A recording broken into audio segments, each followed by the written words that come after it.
Assalamualaikum teman-teman. Hari ini saya akan membuat sabun cair Eco Enzym dengan metode cold process Duale menggunakan campuran 10 oil. Nah, ini sudah saya siapkan ya teman-teman, sudah ditimbang. Ini totalnya adalah 2000 gram atau 2 kg ya. Terdiri dari cocoa butter, canola oil, castor oil, coconut oil, palm oil, sunflower oil, chili butter, olive oil pomace, taman oil, dan moringa oil. Nah, selanjutnya ini adalah alkali ya, Duale terdiri dari NaOH dan KO-nya sudah dicampur. NaOH sebanyak 61 gram dan KO-nya sebanyak 377 gram. Kemudian menggunakan parutnya ada 3 jenis ya, yaitu air destilasi ini sebanyak 515 yang akan saya gunakan untuk melarutkan alkalinya nanti. Kemudian menggunakan Eco Enzym ya sebagai substitusi dari air destilasi yaitu sebanyak 500 gram.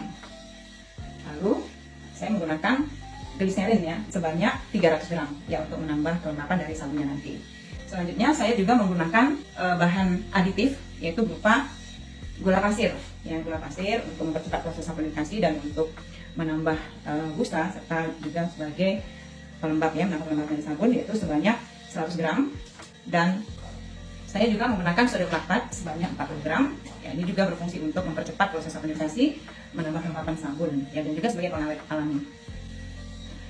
Teman-teman, karena kita menggunakan larutan alkali yang sangat korosif ya, maka kita wajib mengenakan alat pelindung diri. Di sini kita wajib menggunakan sarung tangan ya agar melindungi tangan kita dari percikan larutan alkali yang sangat menyebabkan iritasi. Kemudian kita wajib memakai masker ya untuk melindungi dari uap larutan alkali. Kemudian memakai kacamata untuk melindungi mata dari uap larutan alkali. Selanjutnya alat-alat yang akan kita gunakan yaitu hand blender ya. Kita wajib menggunakan hand blender karena mempunyai tenaga yang kuat ya untuk mengaduk, sehingga kita tidak perlu lama-lama mengaduknya. Kemudian kita perlu termometer untuk mengukur suhu dari larutan kita dan adonan sabun kita nanti. Kemudian kita membutuhkan tes pH untuk mengetahui pH sabun kita apakah nanti sudah aman digunakan atau belum. Ini sandingan untuk menyaring larutan alkali agar tidak ada alkali yang belum terlarut masuk ke dalam oil. Nah, kita butuh spatula, sendok, dan juga whisker ya untuk mengaduk nanti dari adonan kita. Selanjutnya kita masuk ke prosedur pembuatan sabun cair ini. Teman-teman, saya akan memblender dulu ya campuran oil ini supaya bisa tercampur sempurna dan homogen ya. Ya, butternya tidak saya lelehkan ya, jadi langsung aja dimasukkan ke dalam campuran oil. Jadi saya bantu dengan hand blender agar hancur dan bisa menyatu dengan oil-oil yang lain. Ini warnanya kehijauan ya teman-teman, karena ini pakai Pamanu oil, warnanya hijau ya. Juga moringa oil juga warnanya agak kehijau-hijauan. Ini ya teman-teman, semuanya butternya tadi sudah hancur ya, bersatu dengan oil ya. Karena sudah homogen, jadi saya hentikan pengadukannya ya. Selanjutnya saya akan membuat larutan alkali. Ini saya sisihkan dulu ya. Saya sudah pakai sarung tangan, sudah pakai masker ya teman-teman. Nah, ini untuk membuat larutan alkali ini kita tambahkan dulu air ya, air yang untuk larutan alkali ini air destilasi ya atau air demineral. Ini saya tambahkan, tuang ya sesuai dengan resep dan sesuai dengan timbangan dalam resep. Kemudian kita tambahkan alkalinya tadi ya, alkalinya terdiri dari NaOH dan KOH, ini sudah bercampur ya teman-teman. Nah, tambahkan sedikit-sedikit saja ya. Nah, ini nanti akan mengeluarkan efek panas ya, karena reaksi pelarutannya ini adalah exotherm ya, jadi ini akan panas di larutannya. Jadi sebaiknya untuk melarutkan alkali ini lakukanlah di dalam ruangan yang terbuka ya, ada aliran udara sehingga nanti uapnya tidak terhirup ya. Ini bunyi suaranya karena panas. Aduk sampai semuanya larut. Ini masih butek ya teman-teman. Nanti kalau sudah larut semua alkalinya, maka larutannya akan menjadi bening. Nah, untuk larutan alkali ini kita tidak perlu menunggu sampai suhunya turun ya, sampai suhu ruang. Cukup sampai larutannya bening. Setelah larutannya bening, tandanya semua alkalinya sudah larut. Kemudian nanti bisa kita tambahkan ke dalam oil kita. Ini larutannya sudah bening ya teman-teman. Tambah lagi suhunya ya. Suhunya 89 ya teman-teman. Tinggi. Nah, karena sudah bening, maka kita akan mulai mencampur larutan alkali dengan oil kita ya. Ini kita masuk proses pembuatan sabunnya teman-teman. Nah, yang pertama kita lakukan adalah mencampur larutan alkali kita ke dalam oil. Nah, ya. Jadi kita tidak perlu menunggu sampai suhu larutan alkali kita mencapai suhu ruang. Yang penting larutannya sudah bening ya, artinya semua alkalinya sudah terlarut. Kita ukur ya suhu minyak kita. Kita ukur suhu suhu alkali kita ya teman-teman. 90 dan 32 ya teman-teman. Nah, kemudian sekarang kita tambahkan racun alkalinya dalam, tambahkan pelan-pelan saja ya, biar nggak muncrat ya teman-teman. Masih panas sekali. Lalu kita aduk ya, kita aduk pakai ini. Kita aduk sampai teraduk rata dan membentuk emulsi ya teman-teman. Ini kalau ini kan masih kelihatan ya antara minyaknya dengan nih, masih bisa ya minyaknya belum emulsi. Nah, kita aduk pelan-pelan aja. Pelan-pelan aja. Nanti kalau kita ngaduknya pelan-pelan tujuannya adalah untuk mengemulsikan dia ya, supaya dia dulu tercampur sempurna, tercampur rata, bukan untuk mereaksikan ya teman-teman. Jadi pelan-pelan aja. Nah, nanti kita lihat suhunya. Kalau kita mengaduknya pelan-pelan, maka suhunya naiknya tidak akan signifikan ya, paling juga 1 atau 2 derajat naiknya teman-teman dari suhu campurannya tadi. Nah, ini udah rata ya teman-teman, sudah mengemulsi ya. Nah, sekarang setelah membentuk emulsi, maka sekarang kita lakukan proses pengadukan ya teman-teman, supaya terjadi reaksi saponifikasi menggunakan hand blender dengan metode on off ya. Jadi ketika off nanti kita aduk manual.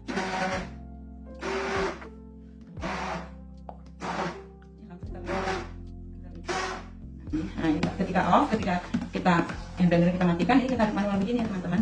Nah, ini nanti suhunya akan naik, menandakan bahwa reaksi saponifikasinya sudah terjadi. Ini warnanya juga jadi berubah ya teman-teman.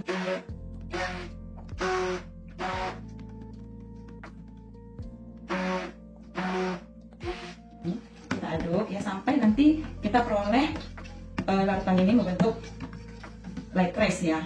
Nah, dia mengemulsi semuanya dan berjejak tipis. Ini kan sudah hampir ya teman-teman, tapi ini belum, masih encer.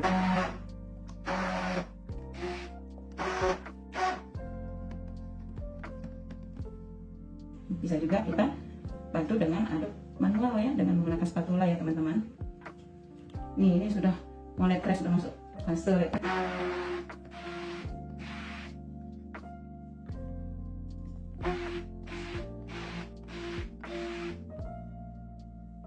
Kita ukur suhunya ya teman-teman. Ini udah masuk fase light trace. Ini udah kelihatan ya, menempel di dinding wadahnya ya teman-teman.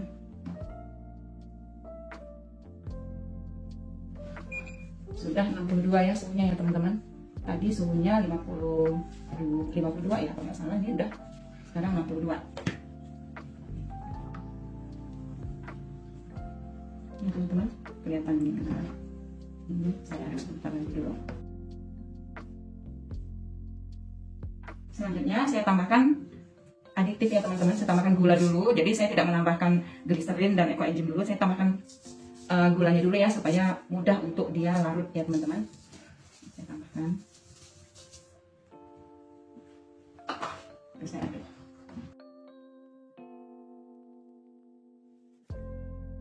Terlihat langsung perubahannya nih. Tambahkan gula nih, langsung kelihatan terbentuk seperti ini ya, emulsinya menjadi tebal seperti ini. Kayak ada bubur ini ya, apa nih? Seperti bubur sumsum ya teman-teman. Nah, lalu selanjutnya ya, saya akan menambahkan, ini saya ukur dulu suhunya ya, naik enggak? Tadi 62 ya teman-teman. Naik, kita diaduk lagi hand blender, naik 64. Kemudian saya tambahkan sendi martabnya ya.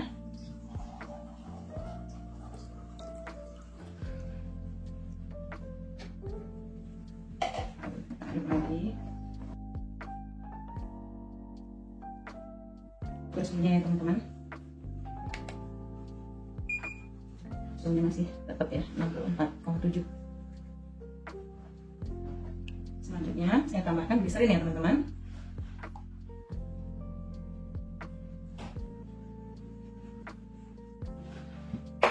Lalu diaduk lagi. Adonannya semakin encer ya teman-teman. Tadi kan begitu ditambahkan dengan gula ya, dia tadi mengental ya teman-teman. Namun setelah ditambahkan lagi gliserin, dia menjadi larut karena fungsi gliserin memang sebagai pelarut. Nah, ini ya teman-teman. Lalu nanti terakhir kita tambahkan ekoenzimnya, tapi tidak perlu suhunya ya. Ini kita aduk dulu. Kelihatan ya teman-teman, sudah mulai membentuk ini. Nah, udah kelihatan ya. Tak perlu suhunya ya teman-teman. Kalau suhunya sudah di bawah 60, baru kita tambahkan ekoenzimnya. Nah, suhunya masih 65 ya teman-teman, suhunya masih 65. Jadi kita biarkan saja dulu supaya suhunya turun dulu ya teman-teman. Ini kalau kita aduk lagi, ya dia akan melakukan proses saponifikasi. Jadi kita diamkan dulu ya, suhunya 65 sampai nanti suhunya turun. Ya kan? Suhunya udah 64 ya teman-teman. Nah, jadi dia. Ya, tambahkan ya ininya coenzimnya teman-teman. Aduk manual. Ini dia sudah ada fase manisnya nih ya teman-teman nih. Ukur aja nanti suhunya dulu ya. Suhunya. Kita kasih coenzim.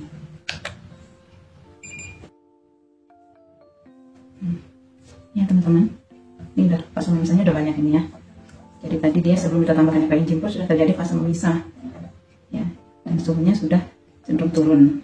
Nah, jadi kita lihat dulu kalau nanti suhunya udah nggak naik-naik lagi, ya kita aduk supaya dia menyatu kembali. Ini sudah memisah teman-teman, kelihatan ya.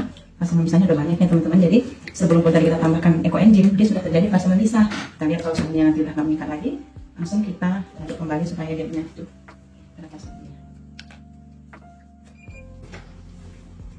Kelihatan ya teman-teman ini ya, ini kelihatan indahnya seperti ini. Belum banyak cairannya, oilnya nih. Nah sekarang kita satukan kembali ya teman-teman.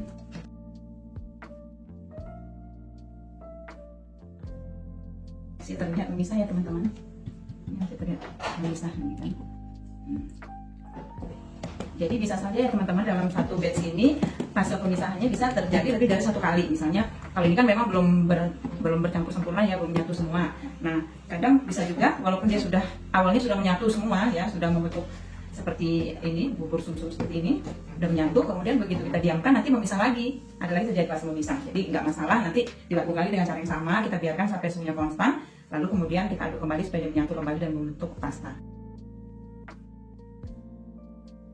Jadi ngaduknya nggak harus terus menerus ya teman-teman, nggak apa-apa, istirahat, ngaduknya juga boleh ya, nanti diaduk lagi.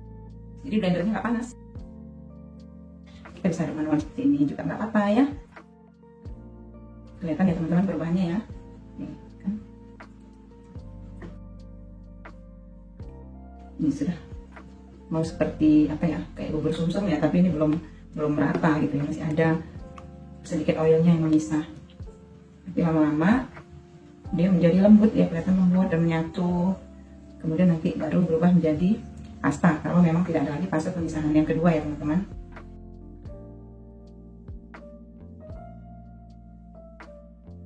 Kelihatan ya teman-teman. Nah, mulai membentuk padatan.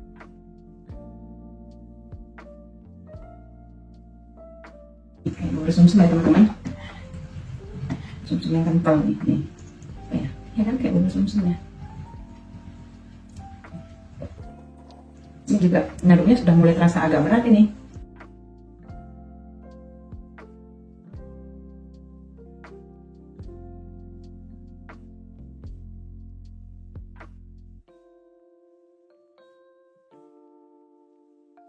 Udah lebih lembut ini, udah berkurang nih menggerindilnya ya. Teman-teman udah mulai lembut kelihatannya gini. Seperti bubur sumsum. Nah, udah mulai menyatu semuanya. Nah, nanti ini lama-lama makin berat dan dia akhirnya membentuk pasta teman-teman. Nih. Kan? Terlihat ya teman-teman.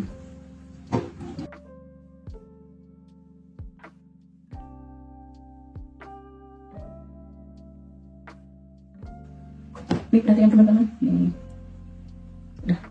Sudah hampir trace ya, ini berjejak sudah. Sudah tebal jejaknya.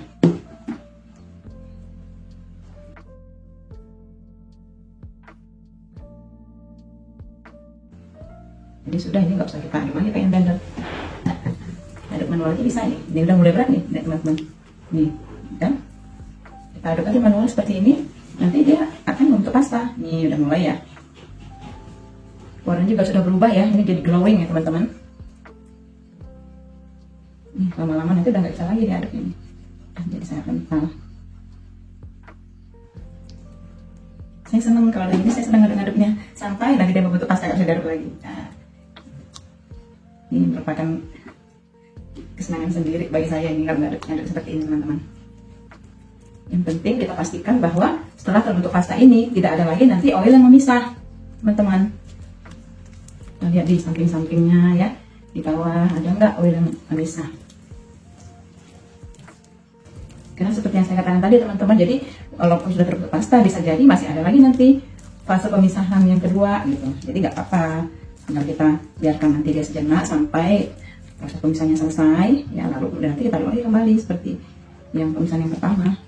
Sudah selesai teman-teman, ini udah jadi nih pastanya dan udah tidak ada lagi oil yang memisah di pinggir-pinggir wadahnya juga dan juga di bagian bawahnya. Saya coba pegang pastanya ya teman-teman. Jadi saya nggak sentang dulu dan nggak nempel. Ini teman-teman pastanya.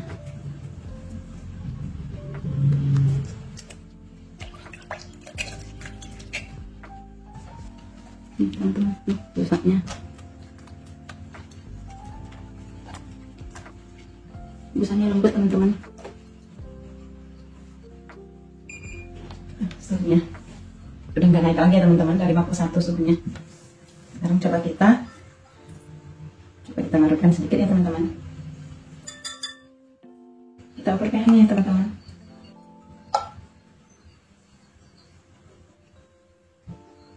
Ini ya teman-teman ya pH-nya. pH-nya itu antara yang sesuai itu antara 7 dengan 8 ya teman-teman. Ya 8 ya. Tadi agak-agak hijau, ada hijau-hijaunya. Pastanya bisa kita simpan ya, bisa kita larutkan atau bisa kita simpan. Nah kalau kita simpan tinggal masukkan ke dalam wadah. Ini kita ini teman-teman salin ya ke wadahnya. Berat. Ini ya teman-teman, nih kelihatan sih. Jadi ini nggak saya pulung ya teman-teman, langsung aja saya masukkan di dalam kondisi seperti ini, tidak dipulung ya. Nah kalau mau dipakai langsung sabunnya bisa, berarti langsung dilarutkan saja kan, pH-nya tadi sudah 8 ya teman-teman. Jadi nanti ini disimpan dalam suhu kamar aja, dalam suhu ruang, nggak perlu di kulkas ya teman-teman. Ya sampai teman-teman bisa amati apa yang terjadi dengan adonannya. Biasanya tambah glowing ya teman-teman, jadi kuning keemasan. Ini masih panas teman-teman. Ini ditutup.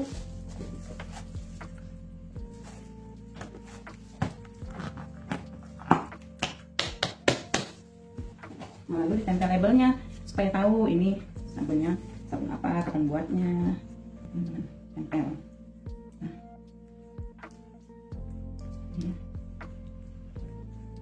Nah, teman-teman, ini kalau udah selesai ya. Jadi kalau ini tadi sudah dites ya, dilarutkan pastanya dan diukur.